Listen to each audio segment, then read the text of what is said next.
Bom dia, meus amados irmãos, que a graça e a paz do Senhor, o amor do nosso Senhor e Salvador Jesus Cristo esteja conosco, nos fazendo sempre crescer e prosperar em espírito diante de Deus e dos homens. Amados, chegamos hoje a sexta-feira, o último dia aqui desta lição semanal. Vamos então concluir a nossa lição com as últimas duas perguntas desta semana, né? A sexta-feira. Pergunta 11 e 12. Só recapitulando, ontem, na quinta-feira, nós estudamos quando o Senhor diz que aquele que viria à terra em seu nome, lhe representando o seu enviado, ele se deleitaria em temer ao Senhor, ele julgaria, né, e repreenderia conforme a vontade de Deus, a palavra de Deus, conforme esse temor que ele tinha do Senhor, né? Julgaria os pobres com justiça e decidiria com equidade sobre os mansos da terra e feriria com a sua boca, né, com a vara da sua boca e com o sopro dos seus lábios mataria o perverso. Né? E vimos, por último, no versículo 5, Isaías 11, 5, que quando ele fizesse isso, né, matasse o perverso, a justiça, né, seria o cinto dos seus lombos, todos veriam, e a fidelidade, algo interior, a fidelidade em espírito, o cinto dos seus rins. Quando isso acontecesse, claro que isso é uma profecia, que tudo começa quando Cristo vem à Terra. Agora, até o momento em que ele mata o perverso com a sua língua, está falando da segunda vinda, da volta, né? Claro, né, que esses versos aqui, eles têm um lapso ali, compreendem um lapso, né, um lapso temporal assim muito extenso, né? Claro, né? Mas tudo começaria com a vinda do Messias, claro, né? Até o momento em que o perverso fosse destruído com o sopro da sua boca. Portanto, hoje, na 11ª pergunta, né, o que significa cordeiro e o lobo habitarão juntos e onde isso ocorrerá? Como a terra se encherá com o conhecimento do Senhor? O que o Senhor quis dizer isso quando deu essa mensagem ao profeta Isaías? Isaías, capítulo 11, versículo 6 ao 9, diz assim: O lobo habitará com o cordeiro, e o leopardo se deitará junto ao cabrito. O bezerro, o leão novo e o animal cevado andarão juntos. Um pequenino, ou seja, uma criança pequena, os guiará. A vaca e a ursa pastarão juntas, e as suas crias juntas se deitarão. O leão comerá palha como boi. A criança de peito brincará sobre a toca da áspide, e o já desmamado meterá a mão na cova do basilisco. Não se fará mal nem dano algum em todo o meu santo monte, porque a terra se encherá do conhecimento do Senhor, como as águas cobrem o mar. Veja quantas informações nós temos aqui nesses 3 versos aqui. 4 versos, né? 4 versículos. Primeiro, o texto está falando depois que o Senhor, né, com a sua boca matar o perverso, né? O perverso no singular é Satanás.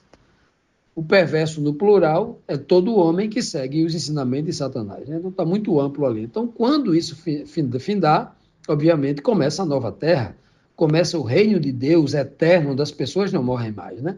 Então, por isso que ele usa a linguagem aqui, o lobo habitará com o cordeiro. Quem é o lobo? Né? Como faz a pergunta aqui. O velho homem que se converteu, né? Obviamente, né? no sentido espiritual, habitaria, né, com o cordeiro, com Cristo, o cordeiro, né, no sentido espiritual mais profundo. Claro que a linguagem que está sendo usada aqui é que até os animais selvagens, né, como o cordeiro, como o lobo, como o leopardo, que é usado aqui, o leão, né, a ursa com filhote aqui, ó, juntamente com a vaca.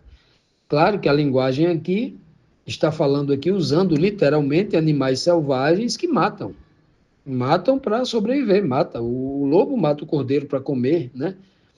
Geralmente as ovelhas usa aqui cordeiro aqui justamente com esse significado espiritual mais profundo, né? E a questão aqui do leão e da ursa tal, está mostrando, e o leão comendo palha como um boi, está mostrando que acabou violência. Como a Bíblia mesmo apresenta que o homem pecador, o ímpio, ele tem instintos animalescos para a violência, muitas vezes comparado a esses animais, né? Animais irracionais, assim é o homem que não tem Deus, ele que não tem o Espírito de Deus guiando a sua mente no caminho da luz e da sabedoria, é perfeitamente aplicável aqui ao ímpio, claro, né? Mas neste ambiente não haverá impiedade. Então, aqueles homens que um dia foram ímpios, um dia agiram como animais violentos e irracionais, se converteram em Cristo. E no santo monte de Deus, aqui falando da nova terra, não haverá nenhum tipo de violência, né? Será um ambiente completamente pacífico. Não pacífico, mas um ambiente, né, comandado pelo amor no coração de todos, né?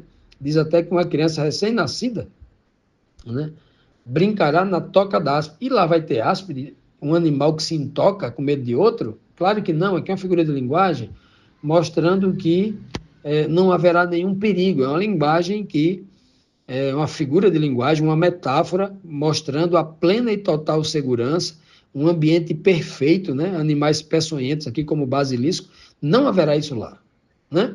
E até ele conclui dizendo, ó, não se fará mal nem dano algum em todo o meu santo monte. Aonde Deus estiver, onde for restaurado, não haverá nenhum tipo de ameaça, nenhum tipo de dor ou sofrimento, como diz Apocalipse 21, né?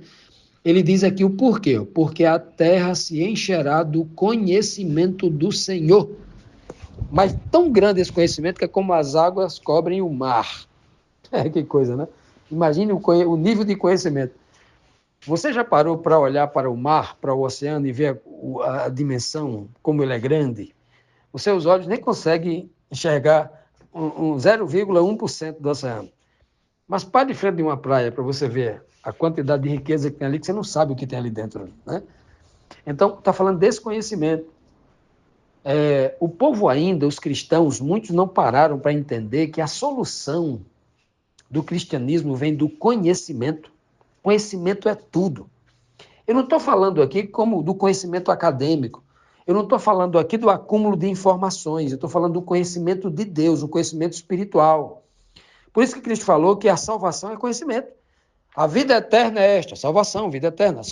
Que te conheçam a ti por único Deus verdadeiro. Disse o próprio Cristo lá em João 17,3. Paulo vai dizer em Colossenses 2, 2 e 3, que todos os tesouros da sabedoria, de toda a ciência, os tesouros, olha o termo que ele usa, tesouro, estão escondidos em Cristo, que Deus escondeu. O conhecimento está ali, né? E o livro dos Provérbios, capítulo 2 também, né? Capítulo 2, 4 e 5, ele vai mostrar também de uma maneira profunda, olha, que a gente deveria vender tudo que tem para comprar o conhecimento de Deus. Viver todo o nosso tempo para buscar esse conhecimento. Então, ele está dizendo aqui, ó, por que nessa terra não haverá nenhum tipo de violência? Porque essas pessoas foram cheias do conhecimento de Deus. Agora, vivemos na era da informação, mas era do conhecimento, não. Conhecimento de Deus são muito poucas pessoas que têm. Pouquíssimas têm, né? Conhecimento de Deus vai além da teleologia. Vai além do conhecimento acadêmico ensinado nos cursos de teologia das igrejas. Conhecimento de Deus é algo espiritual, que ele revela na mente do fiel, o fiel que é obediente à sua palavra, que tem o temor do Senhor. Como diz aqui em Isaías 11, versículo 2. Então é desse conhecimento que ele está falando aqui. É por isso que não haverá nenhum tipo de violência lá. Porque essas pessoas foram cheias do conhecimento. Continuando, meus amados, vamos aqui para a nossa última pergunta, a pergunta 12. Nos traz aqui mais um questionamento importante. O que significa dizer que as nações irão recorrer à raiz de Jessé? O que significa isso?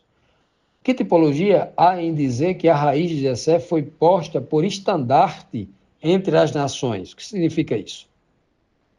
Isaías 11:10 diz assim: naquele dia, falando aqui do tempo do fim, naquele dia, no dia em que Jesus, né, assumir como rei dos reis da terra e tal, né, o reino de Deus estabelecido aqui para sempre, ele diz assim: naquele dia, recorrerão as nações à raiz de Jessé. Naquele dia as nações vão recorrer a uma pessoa. Quem é essa pessoa? A raiz de Jessé. Quem é a raiz de Jessé? Ele já disse aqui, estamos no capítulo 11 de Isaías. E ele já disse no primeiro versículo, versículo 1 do capítulo 11, que de Jessé sairia um rebento. E dele sairia, da sua raiz, sairia um renovo, que apontava para Cristo, né?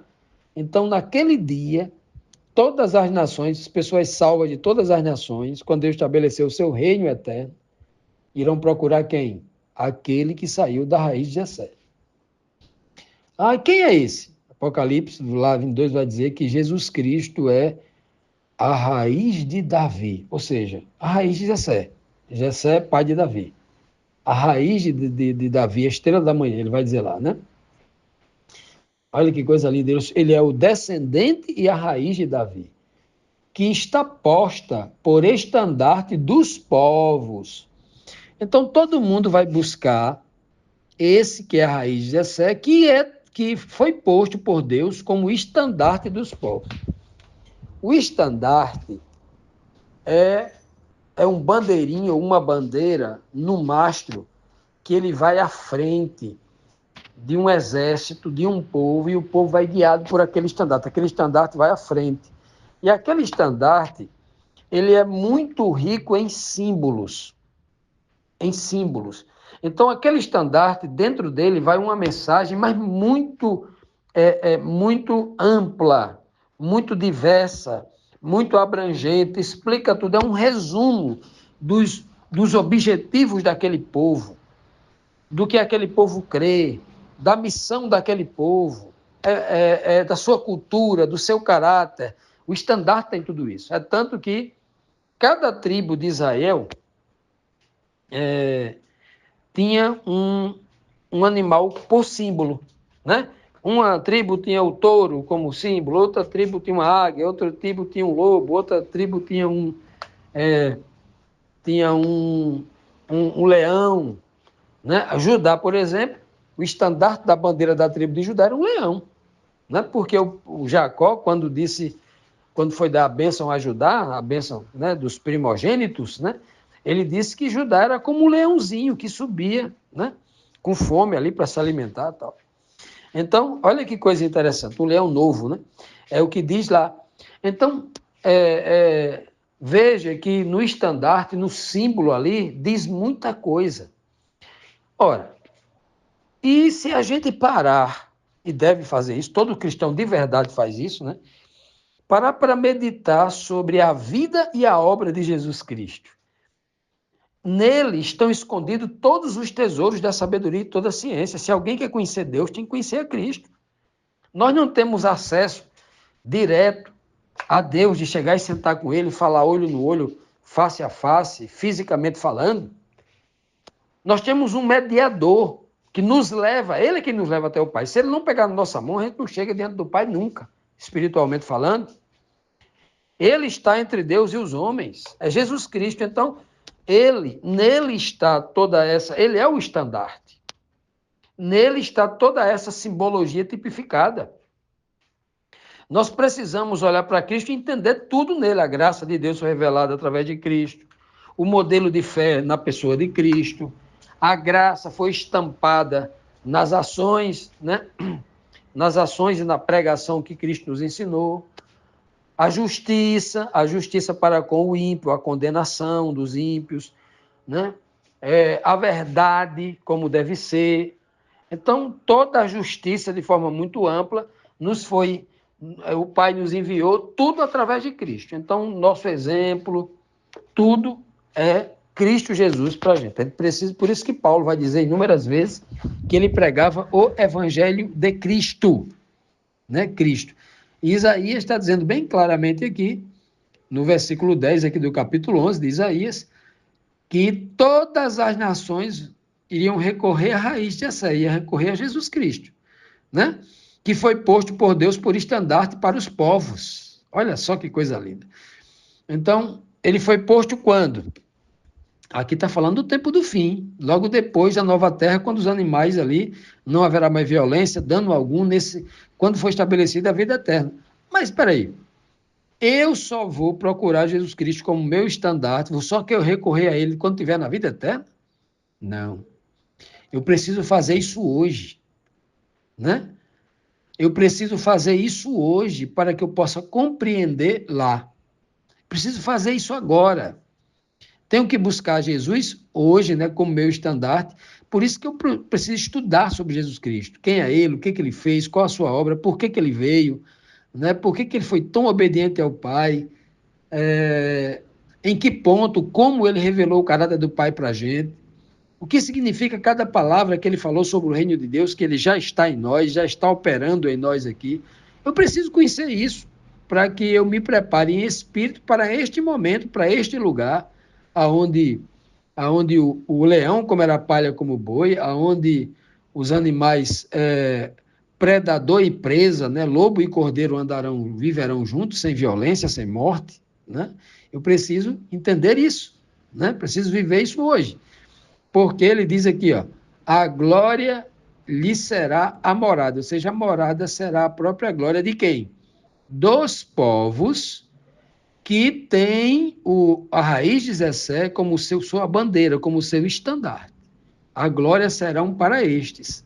Agora, se nós vivemos hoje uma vida de desprezo à pessoa de Cristo, de